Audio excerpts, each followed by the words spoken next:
Hi అండి. ఈరోజు మనం హ్యాండ్స్ చూడండి, ఈ విధంగా కింద పైన అనేది ఇట్లా వచ్చినాయి. హ్యాండ్స్కి సైడ్నైతే పట్టు అంచు వచ్చిందనమాట. అంటే ఇది ఆల్రెడీ బ్లౌజ్, మనకి శారీలో వచ్చిన బ్లౌజు, దానికే వర్క్ ఉంది. వాళ్ళైతే ఇంకా అట్లా వేసారనమాట. ఈ విధంగా వచ్చిన బ్లౌజ్ను మనం ఎలా కట్ చేసుకోవాలి ఇప్పుడైతే చూద్దాం. చూడండి, ముందుగా అయితే ఈ బార్డర్ అనేది సపరేట్ చేసేస్తున్నాను.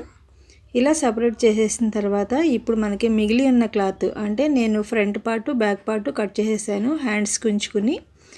చూడండి, ఇక్కడ ఈ రెండు మ్యాంగో బూటీస్ ఉన్నాయి కదా, ఈ మ్యాంగో బూటీస్ రెండు కూడా ఒకే లెవెల్లో వచ్చేటట్లుగా చూసుకోవాలి. కింద క్లాత్ అనేది అలాగే ఉంచేసుకుని ఈ బూటీస్ రెండు ఒకే లెవెల్లో రావాలన్నమాట. చూడండి, ఇలా ఈ విధంగా పెట్టేసుకున్న తర్వాత ఇట్లా సర్దేసుకుని అయితే మనం ముందుగా కట్ చేసుకున్న లైనింగ్ పీస్ ఉంది కదా, ఆ లైనింగ్ పీస్ను మనకి ముందు బార్డర్ వస్తుంది కదా కింద, ఆ బార్డర్కి ఇలా ఈ విధంగా మడిపేసేసుకుని అక్కడ నుంచి కింద నుంచి మనం మడుపుకున్న దగ్గర నుండి ఈ విధంగా పెట్టేసేసుకోవాలి. కింద కూడా కరెక్ట్గా సరిపోతుందో లేదో చూసుకుని అయితే కట్ చేయాలండి. చూడండి, ఈ విధంగా వచ్చిన దాన్ని మనం లాస్ట్లో జాయింట్ వైపు కొంచెం ఎక్కువగా తీసుకోవాలి.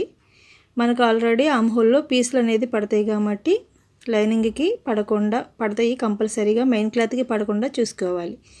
కింద ఈ విధంగా హెచ్చు తగులు కట్ చేసుకున్నట్లయితే మనకి పర్ఫెక్ట్గా హ్యాండ్ అనేది వచ్చేస్తుందండి. చూడండి ఎంత నీట్గా అయితే వచ్చేసిందో. ఈ విధంగా కట్ చేసుకున్నట్లయితే ఇట్లా క్లాత్ వచ్చినప్పుడు మనకి పర్ఫెక్ట్గా సరిపోతుందన్నమాట. ఈ వీడియో కనుక మీకు నచ్చితే లైక్ చేయండి. Thank you.